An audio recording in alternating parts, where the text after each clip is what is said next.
Avec la saison estivale, c'est le grand retour de la période des nids de frelons et de guêpes, y compris ceux de frelons asiatiques. Aujourd'hui, on a rendez-vous avec l'entreprise de désinsectisation Apicula 02. On va suivre l'une de leurs interventions. Son gérant va également nous parler de son activité plus en détail. Allez, c'est parti.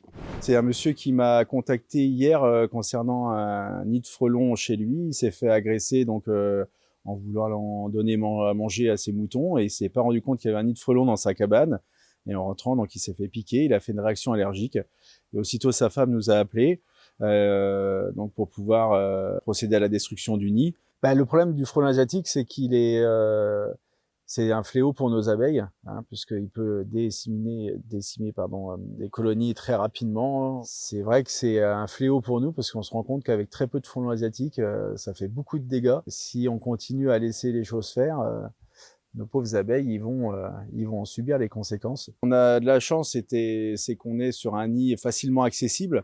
Donc là, c'est une intervention qui va durer une quinzaine de minutes, mais on peut se retrouver avec des endroits difficilement accessibles comme des cheminées, des toitures relativement hautes, des châteaux, des églises. Une fois qu'on a repéré l'endroit, ce qui permet de s'adapter avec notre matériel, on leur donne les consignes de sécurité, fermer les fenêtres, de se mettre à l'abri. Malgré tout, il y en a toujours qui aiment bien regarder, donc on insiste bien sur ça, parce que c'est aussi notre responsabilité, la sécurité.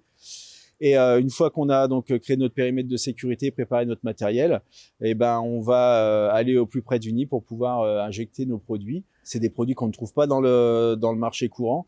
Donc il faut des formations pour utiliser ce type de produits. Ils ont un effet choc, ce qui aussi assure notre sécurité, parce qu'on a vu tout à l'heure que rien que le fait de s'approcher, on était relativement très vite agressé. À l'issue de ça, on procède à la destruction du nid des fois ou pas au retrait du nid. Et ils vont continuer à se détruire en fait. Le nid d'aujourd'hui, qu'est-ce qui va devenir après extraction? Soit on peut aller le remettre dans la nature pour les larves, pour que les animaux viennent finir de manger les larves, ou après ça va en déchetterie. Hein. Dès l'instant où c'est qu'on utilise des produits, où il y a contact avec les produits, ça doit partir en déchetterie puisqu'on utilise des biocides. On se rend compte que les gens essaient de faire les choses eux-mêmes parce qu'ils voient des bombes aérosols dans les supermarchés qui ont aucun effet choc et qui fonctionnent, je veux le dire, hein, pas bien du tout même hein, vis-à-vis de ces situations, parce qu'ils n'ont pas les produits biocides à l'intérieur. Hein. Je vous rappelle, les biocides sont plus à vendre au public. Donc déjà, vous avez des produits qui sont pas adaptés.